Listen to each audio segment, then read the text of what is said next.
Jules Gill, what video game scarred you as a child? Now, it may seem really obvious at first when I say Resident Evil 1, seeing as I'm pretty sure it was like most people my age, it was one of their first horror video games that they ever got to experience, and it is, for all intents and purposes, one of the scariest games ever.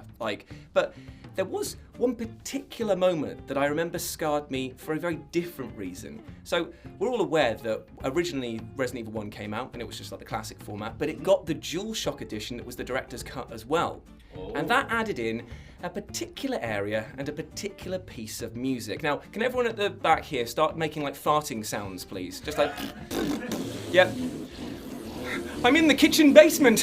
What's going on? Oh. The music in that area is just the farty trumpet that goes on. Like, right. I remember experiencing that was like having a fever dream. I basically was just like, is this real? Am I actually hearing this? I thought that my disc was balked because I was like, there's no way that a piece of music this bad made it onto this edition. So I was like, okay, I left the room, came back in again, and I was like, no, this is definitely a thing. I told my mates about it at school, but they didn't have that edition. So I was like, no, this doesn't exist, Jules, you're making it up. And I was like, what? No, I'm not. I was like getting people to come over to my house on the weekend to show them this bit. And they were like, okay, that is really weird. And we all just kind of like started this thing of like, what's going on with this piece of music? It's ruined our childhoods. I was led to believe that this was like the perfect horror video game, and now we're here just like arse blasting. It was just like, what is going on? So yeah, from that point on as well, I've looked at video games differently in that I've evaluated their audio soundtrack and the way that they create music to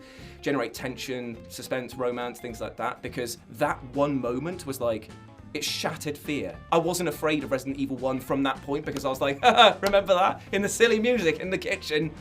Lol. What was he like? I was sort of tempted to go for some kind of horror game. Like Jules, Resident Evil 1 really scarred me, but not for that reason, I've got to admit. Silent Hill really scarred me, but if I'm being truthful, it was actually Spider-Man PS1 for two reasons. And the first reason was Monster Ock, which, by the way, a PSA to anyone watching this, don't Google Monster Ock. If you do, make sure you put the words Spider-Man afterwards, otherwise you might be put on some kind of list. Just don't do it. But Monster Ock, if you don't know what this character is, it is Doc Ock combined with the Carnage symbiote.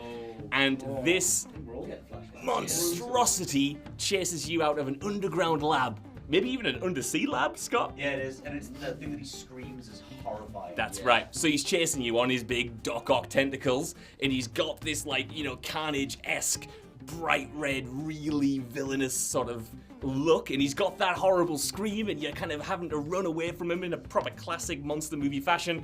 Really terrifying. The other thing that really scared me, though, and scarred me in Spider-Man 1, is the idea of chemical warfare, because in that game, you can't go down to the streets because there's been a chemical attack, and if you go down, you're dead. So, a cloudy yellow. Yeah, a cloudy yellow. So this instilled in me from a very early age to be very scared of the idea of chemical weapons, which is not what I expected in this game. So was everyone at ground level in that Spider-Man game? Oh, they're dead.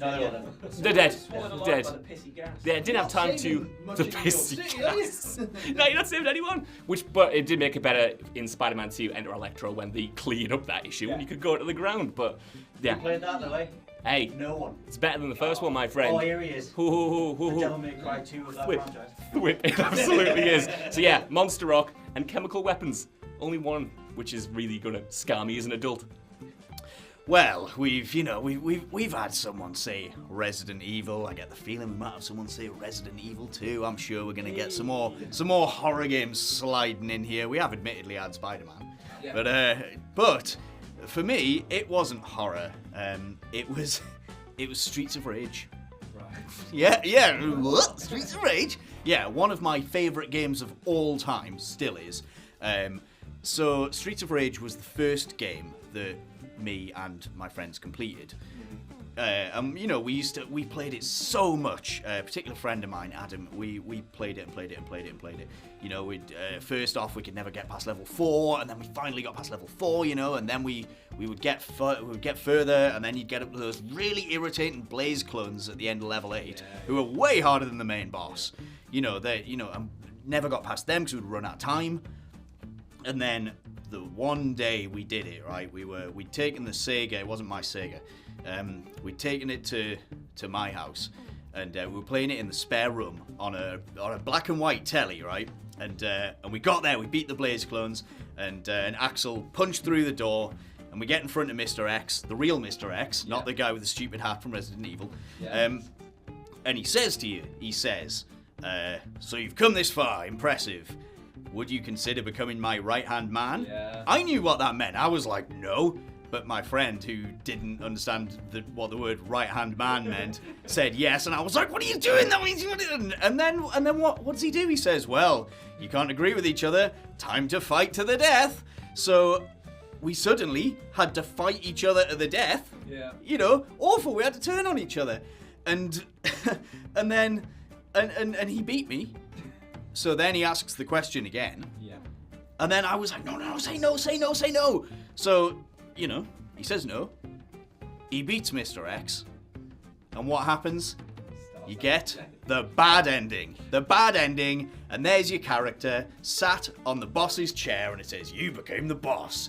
You are great. And I think it was this mixture of it being on the black and white TV, as well as this black and white image of the character sitting there doing this really evil laugh, and the music is really devastatingly sad, you know, and we're watching it like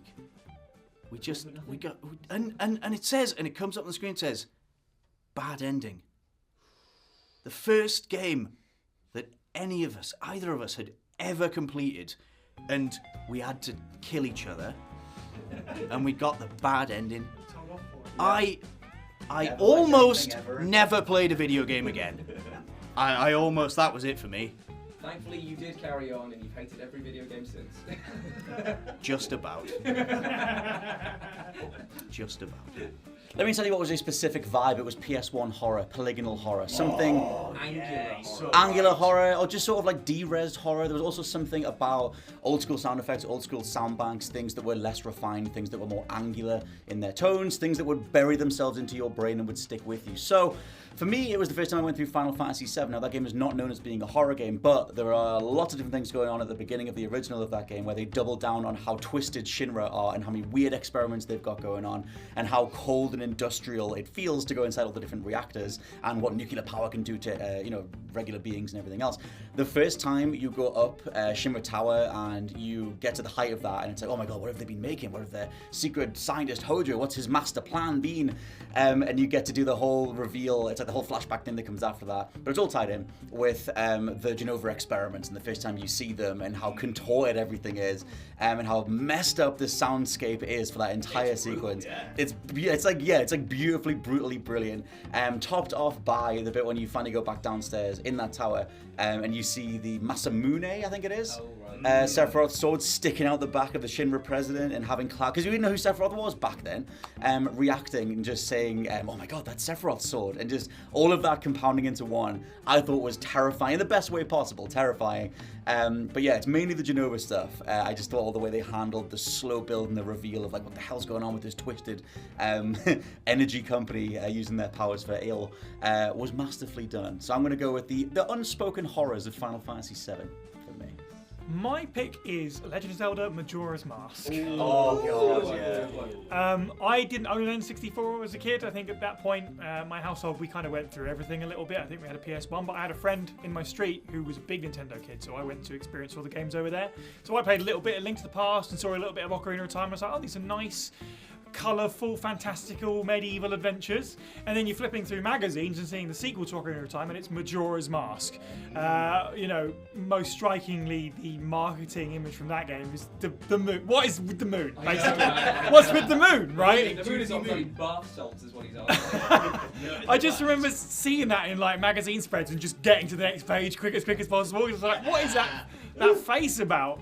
And just getting like... Staple the pages together. Right, it's like, no, be gone with you.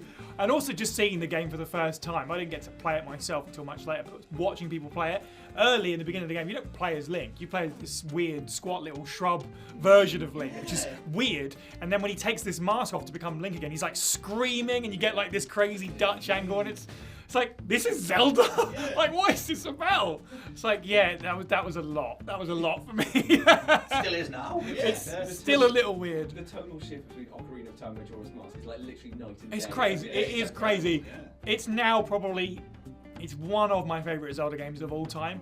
But yeah, looking at it back then, I was like, this is not what I wanted. No, thank you, please. No, I don't want I that. can't wait to just flash that weird realistic mask face up on the screen. It's grim, isn't it? There's no like wonder there's a bunch of creepypastas about Majora's Mask, basically. Right Yeah. for it. Rip to bend round. Right? Good times. Or not, you know. So, I want to preface this by saying that my dad was a good dad. 99% of the time. 99% of the time. So I want to go back to like late 90s, early 2000s, back in the PS1 era. You know, I had my little Crash Bandicoot, you know, I used to dabble. But my dad, he's not much of a gamer, but he did play the occasional one.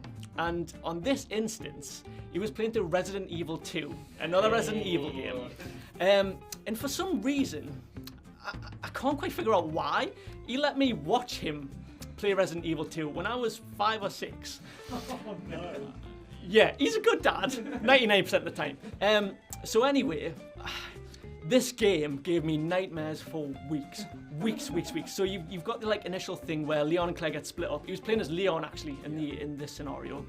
I can remember him going to the police station, and there's one bit. I think Leon's climbing over like a dumpster or something. Si, you can correct it. Because believe it or not, I haven't played the original Resident Evil 2 since this, okay? This is how like messed up it is. Leon climbs over this dumpster and there's like a female zombie. And this like moan that she makes. I'm gonna try and attempt it. It's like like that, okay? And this thing haunted my nightmares for God knows how long. Like, Dad, why did you do this to me? I'm so messed up. Like, I've got this like deep, like rooted like love of zombies and zombie media, like, and I think it actually like stems back to this, like, this being exposed to this as a child. Like, a child should not be exposed to this, but like now, like I can see the funny side. It's like, would I let my child do this? Probably not, but maybe for a laugh. Maybe for a laugh. You'll wait at least another year before you do it. Yeah. Like, at least you're getting a year better. About 3 years. You can do That's it. So I love Resident Evil now, but yeah, I've not played Resident Evil 2 since because like I've got this like thing in the back of my head. It's like I'm scarred for life, yeah. And I think if you beat that game, you'd be free.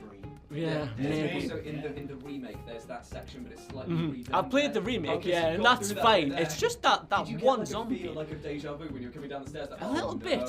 It's that moan that it does. That female zombie. It's like, oh. Man. Give us another moan. It's very Shaun of the Dead. That was your reaction to it. Thank you. Very good.